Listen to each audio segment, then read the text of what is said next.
Okay, good day everyone. Now we will be having our gastroesophageal reflux disease. Okay? Your gastroesophageal reflux disease is also called as your what? Your GERD. Okay? Your GERD. Okay. Now, ano ba ang nangyayari sa GERD natin? Okay, the gastric contents flow back in the esophagus. Okay? So, ibig lang sabihin nagkakaroon ng what? Nagkakaroon ng backflow. Okay? Backflow ng what? Gastric content, okay? Gastric content. So ano ba ang nangyayari? Bakit nagkakaroon ng backflow? Okay, nagkakaroon ng what? Weakening ng what ninyo? Ng less ninyo. Nagkakaroon ng weakening. Okay, nagkakaroon ng weakening. Okay, so now, ano ang other term natin for your less? It's your cardiac sphincter. Okay, it's your cardiac sphincter. Okay, so pag naging weak yung cardiac sphincter mo, yung acid mo dito, pwede bang umakyat? Yes. Yun yung tinatawag natin na what? Gastroesophageal reflux disease. Now, ano yung mga risk factors natin? Okay, we have your modifiable and non-modifiable. Pag sinabi nating modifiable, it can be changed. Okay, it can be changed. Okay? Yung non-modifiable natin, they cannot be changed. Cannot be changed. Okay? They cannot be changed. So now, first, unahin natin yung mga modifiable risk factors natin. Your obesity. Okay? Your obesity increases what? Can increase what? Your abdominal pressure. Okay? It increases your abdominal pressure. Okay? Your smoking, alcoholism, high fat, spicy, acidic foods, caffeine and carbonated drinks, late night meals, it what? Increases your acid production. Okay? It increases your acid production. Okay? It increases your acid production. Yung medications naman natin like your NSAIDs, anong ginagawa niya? Okay? It inhibits what? Inhibits the what? The parietal cell to what? Produce your what? To produce your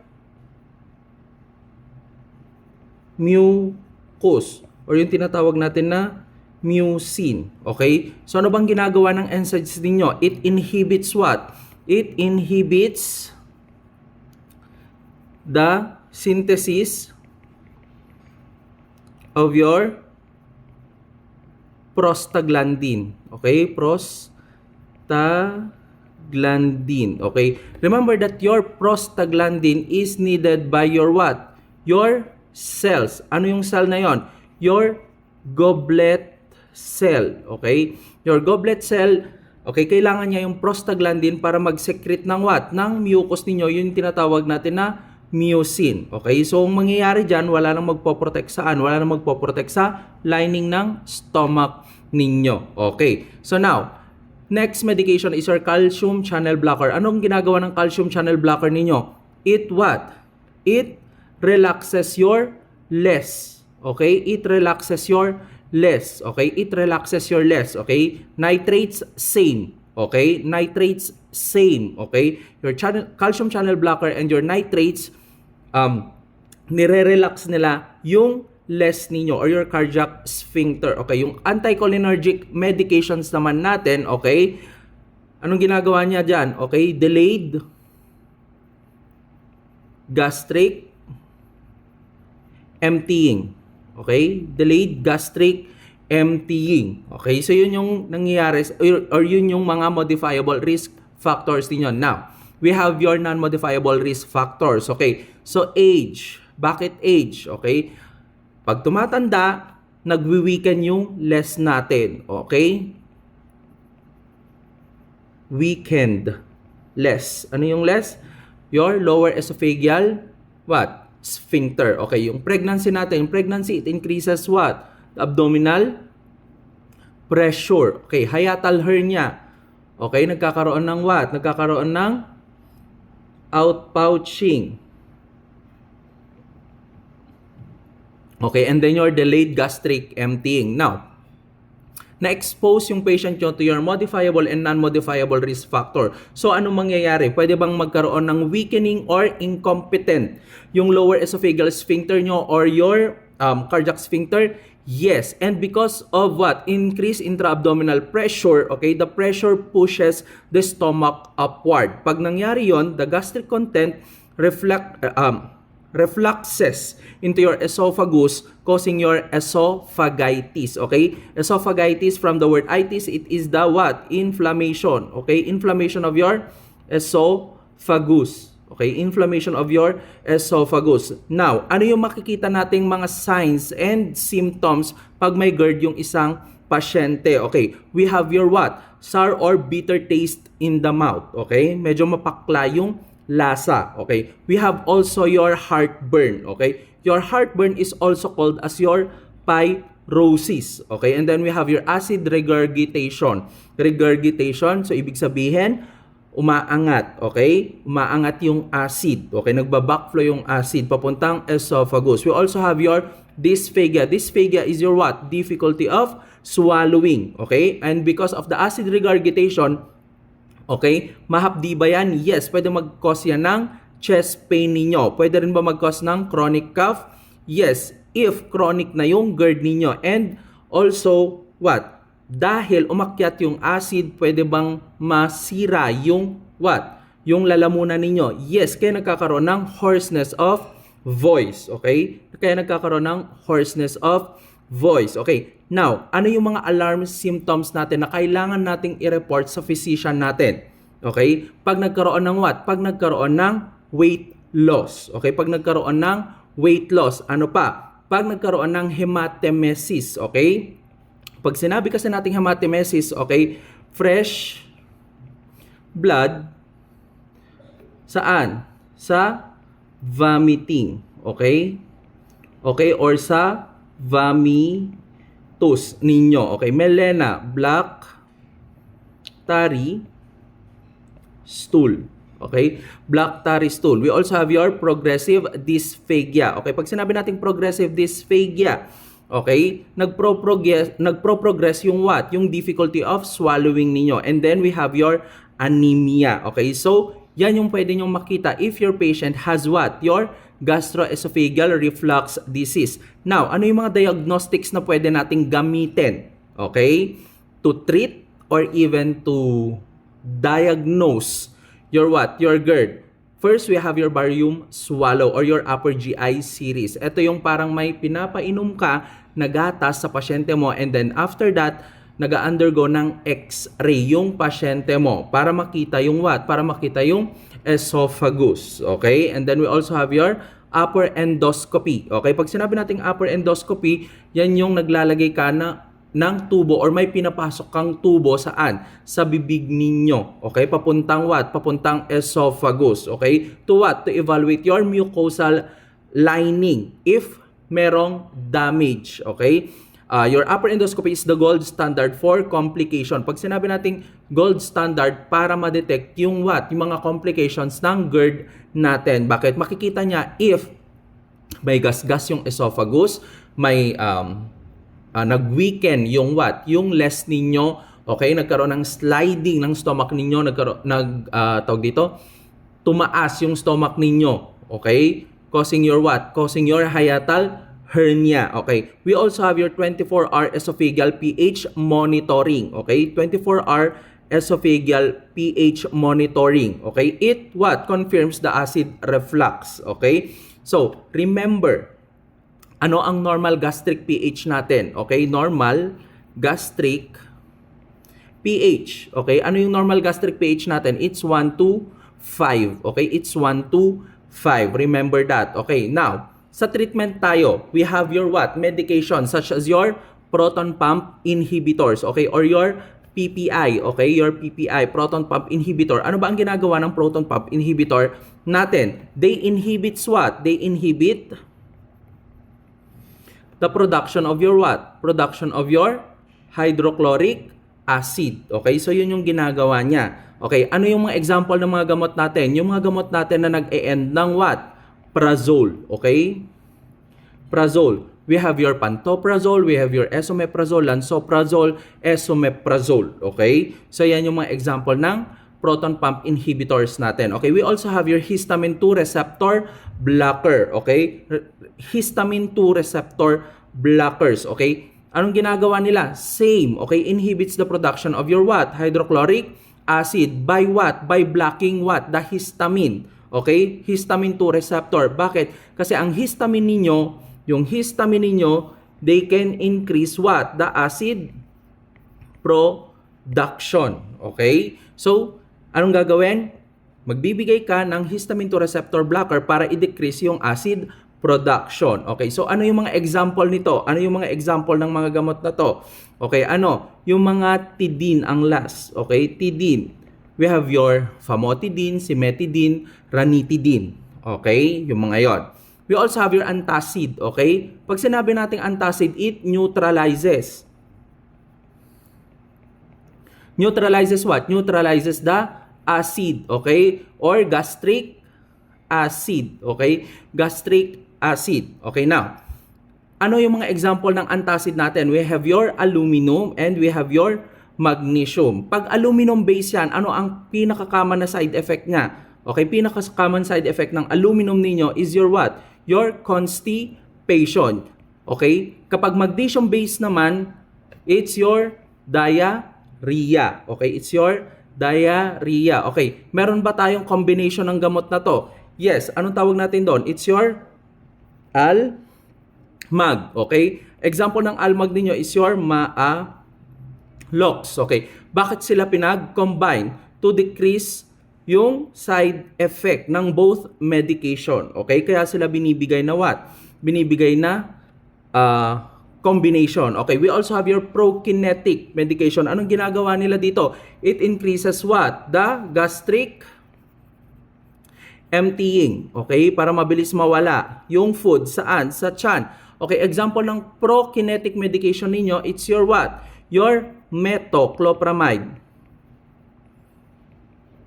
Okay? It's your metoclopramide. Okay? So, yun yung mga medications na pwede nating gamitin. Okay? We also have your surgical management when it comes to treatment. Okay? So, ano yung surgical na yon? It's your Nissen fundoplication. Okay? So, anong gagawin sa Nissen fundoplication? Okay? Ang gagawin dyan is irarap yung upper part ng stomach nyo. Saan? Sa may esophagus ninyo para maging masikip. Okay? Para maging masikip. Yun yung ginagawa ng Nissen fundoplication ninyo. Okay. Now, ano yung mga nursing diagnosis natin for your what? For your GERD. We have your acute pain, okay? Risk for aspiration, impaired swallowing, and your imbalanced nutrition. Okay? So again, we have your acute pain dahil nga sa what? Sa heartburn ninyo. We also have your risk for aspiration. Bakit? Kasi nagkakaroon ng reflux. Okay? And then impaired swallowing. Bakit? Dahil pwedeng na-irritate yung lalamunan ninyo, okay, na-inflame, mahirap lumunok. And then, imbalanced nutrition, hindi nakakakain ng maayos yung pasyente ninyo. Okay. Now, ano yung mga pwede nating maging nursing intervention sa may GERD ninyo? Okay, so you need to what? Elevate the head of the bed 30 to 45 degrees. Okay, bakit? Para itaas mo yung ulo ng pasyente para hindi magkaroon ng backflow. Okay? Kasi kapag lying flat yung pasyente ninyo, pwedeng mag-increase yung risk ng backflow ninyo. Okay? Backflow ng what? Backflow ng gastric content. Okay? So pag hindi nyo nakita ang 30 to 45 degrees, ano ang pwede mong hanapin? Okay? Your moderate high back rest. Ano pa? Semi-Fowler's position. Okay? Ano pa? Okay, pag hindi mo nakita, 2 to 3 pillows. Okay? Under.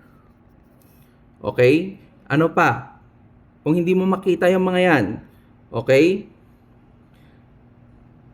Moderate high back rest, semi-Fowler's, 2 to 3 pillows under. Okay, so yan yung mga usually na ipinapalit nila sa 30 to 45 degrees ninyo. Okay, we also have your encourage small frequent feeding, okay, ng mga pasyente ninyo. Small frequent feeding, okay. So ito, madi-divide yung feeding mo into 6 small feeding, okay. Small feeding. Okay, meron kang breakfast, merienda, lunch, merienda, dinner and your merienda or your midnight snack. Okay? Avoid eating large meals. Bakit? Your large meals kasi natin, it increases what? The abdominal pressure. Okay? It increases the abdominal pressure. Avoid lying down 2 to 3 hours after meal. Bakit? To prevent reflux. Okay? Prevent reflux. Okay, avoid bending, lifting, and your straining. Again, avoid bending, lifting, and straining. I-avoid mag-bend, i-avoid magbuhat ng mabibigat. Okay, and then monitor chest pain not relieved by antacid. Okay, so paano mo i-monitor yung chest pain? Remember your PQRST. Okay, your P is your provocation. Okay, ano ang nag-provoke doon sa pain? Q is your quality. Okay, iniipit ba yan? Pinipiga ba yan? Tinutusok ba yan? Okay, tinutusok-tusok ba yan? R, we have your 2. We have your relief or radiation. Okay, nagra-radiate ba yung pain? Okay, and then relief, ano yung mga intervention mo, bakit nawala yung pain? Severity, using your what? Your pain scale. Okay, ito yung tinatanong natin, gaano po kasakit from 1 to 10. And we have your time, okay? The duration, gaano kahaba yung pain, okay? And ano yung, tawag dito, nagkakaroon ba ng in-between na nawawala yung pain, okay? So, yung mga ganon. And then, you need to administer medication as prescribed and then monitor the response to PPI and your H2 blocker. Bakit? Okay, bakit mo kailangang i-monitor yung response ng PPI and H2 blocker nyo? Check mo kung effective ba yung medications na binibigay.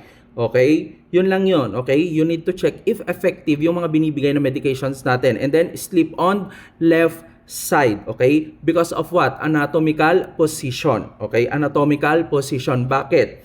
Okay. If makikita nyo kasi yung stomach natin, okay? Pag nakaharap ako, pag nakaharap ako, okay? Nakaharap ako, wait lang. Ito yung left ko. Ito yung right ko. Okay? Ito yung left ko. Ito yung right ko. Okay, now. Anatomical position. Kapag right side lying kasi, imaginin mo kapag nag-right. So, pag humiga ka, pwede bang lumabas itong pagkain na to palabas? Yes. Okay? Yes. Okay? Kasi ipupush nga itong lower esophageal sphincter mo. Pero kapag left side lying, okay, magi-stay dito yung what? Magi-stay yung pagkain dito, magi-stay yung acid dito. Okay? Lalabas ba? Hindi. Okay? So, kailangan left side lying position. Okay? Left side lying position. Okay? So, now, ano yung mga pwedeng nursing education mo sa pasyente mo? Okay, we have to what? Instruct the patient to reduce weight. Kailangan niya magpapayat. Okay, and then avoid tight clothes. Okay, yung mga mahigpit na damit. And then avoid or stop smoking and your alcoholism para hindi mag-increase yung acid production. Same, you need to avoid also fatty, spicy, and acidic foods. And then proper timing of the medication. Okay? So now, what are your nursing considerations? Okay? So now, you need to assess and differentiate chest pain and heartburn. Okay? So paano mo gagawin yan? Okay, you need to assess your patient for PQRST and what? ECG. PQRST and your ECG. Okay? Pwede mo na ma-differentiate yung chest pain to your heartburn. And then you need to monitor elderly patient closely. Bakit? Okay, sila kasi yung prone because of what? The weakening ng less ninyo. Okay, and then long-term acid suppression risk. Okay, bakit nagkakaroon ng long-term acid suppression risk? Because of what? Long-term use of your PPI and your H2 blocker. Okay? So, yun yung nangyayari. Okay? Long-term acid suppression risk. Okay? Vitamin B12 deficiency. Ano ba ang ginagawa ng PPI and your H2 blocker? Okay? It decreases your acid production. By what? Inhibiting your what? By inhibiting your parietal cell. Your parietal cell, okay? Your parietal cell to produce acid. Okay, remember your parietal cell hindi lang acid ang pinoproduce niya, even intrinsic factor. Okay? So yung intrinsic factor nyo is needed by your what? Your body to absorb vitamin B12. Okay? Vitamin B12. Ngayon, okay, yung PPI ninyo at saka H2 blocker ninyo, blinak niya yung parietal cell nyo to produce acid. Ngayon, okay, isasama niya ba ang intrinsic factor? Yes. Magde-decrease ba ang absorption na ng vitamin B12? Yes. Okay? So, ano pa ang pwede mong makita? Hypomagnesemia and calcium malabsorption. Okay? So, nagkakaroon tayo ng hypomagnesemia and your calcium malabsorption. Okay? And then, immediate referral for what? Okay, you need to report immediately if magkaroon yung patient nyo ng what? GI bleeding and severe chest pain. Okay, kasi kapag nagkaroon ng severe chest pain, baka hindi na yan GERD. Okay, baka what? Baka angina pectoris yan or your myocardial infarction. Okay, so that is your what? That is your gastroesophageal reflux disease. Okay, so now, meron tayong mga questions dito na kailangan nating sagutin. Okay? We have a situation here. Okay, a 52-year-old obese male present with chronic heartburn, regurgitation, and nocturnal cough that worsens when lying flat. He has been self-medicating with antacids but report minimal relief and recently developed dysphagia and unintentional weight loss. Okay, so first question. Which nursing diagnosis best addresses the patient's priority physiological problem? Okay? Physiological problem. Okay? Is it the ineffective coping related to chronic illness, risk for impaired nutrition less than body requirement, acute pain related to esophageal mucosal irritation, or your risk for aspiration related to reflux of gastric content? Okay? So, pinag-uusapan natin dito is your physiological problem. Ano ba yung pinakaunang problem, okay, ng pasyente mo? It's your what? It's the acute pain, okay? You need to what? You need to do something for this, okay? Remember, risk. Pag sinabi nating risk, hindi pa siya priority, okay? Ineffective coping, hindi yan yung main problem natin. So, ano yung main problem natin? It's your acute pain related to esophageal mucosal irritation. Okay? Next question. Which nursing intervention most effective reduces nocturnal reflux? Pag sinabi nating nocturnal, that's night. Okay? Sa gabi yan. Okay? Sa gabi yan. So, ano yung magiging best nursing intervention natin? Is it A, encouraging fluid intake before bedtime, elevating the head of the bed by 6 to 8 inches, advising side lying position on right, or administering antacid at midnight? Okay? So kung ang sagot mo is letter D, mali yan. Bakit? Kahit magbigay ka ng antacid at midnight, okay, hindi yan made-decrease or mare-reduce yung nocturnal reflux mo. Okay? Hindi niya maa-answeran yan. Okay, encouraging fluid intake before bedtime. Anong gagawin yan? Diba? Wala din. Okay, and then advising side lying position on the right. Okay, yung right ninyo ang mali dyan. It should be left. Okay, so the answer is letter B. Okay, the answer is letter B. Next, the nurse recognizes that right side lying worsen GERD primarily because it, okay, A, increases gastric acid production, compresses the lower esophageal sphincter, slows gastric emptying, or promotes acid exposure to the esophagus. Okay, ano ba ang problem natin sa GERD ninyo? It's your what? It's your LES. Ano nangyayari sa LES natin? Nagkakaroon ng weakening. Okay, so nagkakaroon ng weakening. So pag nagkaroon ng weakening, okay, what will be the result? It promotes what? The acid exposure to your esophagus. Okay? Next, which finding indicates a potential complication of long-standing GERD? Okay? Long-standing GERD. So, ibig sabihin, matagal na raw meron. Okay? Yung pasyente nyo ng GERD. Okay? So, increased appetite, chest pain relieved by antacid, progressive difficulty of swallowing to solids, or intermittent nausea after meals. Okay? Increased appetite, malamang hindi yan. Diba? Chest pain relieved by antacid? No. 'Di ba? Hindi 'yan. Intermittent nausea after meals? Hindi din. Okay? Progressive difficulty of swallowing? Yes. Okay? Yan yung pwedeng maging sagot mo kasi nga, GERD, pwedeng magasgas yung what? Magasgas yung lalamunan mo. Pwede bang kumapal yung esophagus nyo because of the reflux? Yes. 'Di ba? So, isa sa mga complication ng GERD natin is your Barrett's syndrome. Okay? Your Barrett's syndrome. Okay? Your Barrett's syndrome can lead to your esophageal cancer. Okay? Next, which nursing consideration is most important when administering long-term PPI therapy? Okay? So, long-term ang pinag-uusapan natin. Okay? Monitor liver enzyme weekly? Not necessarily. Okay? Assess for hypocalcemia and magnesium deficiency? Yes. Okay? Yan yung isa sa mga kailangan nyong bantayan. Restrict dietary protein intake, not necessarily, and encourage concurrent NSAID use. Okay? Mali yan. Okay? So, the best answer is letter B. Okay? So, that is your gastroesophageal reflux disease. Okay?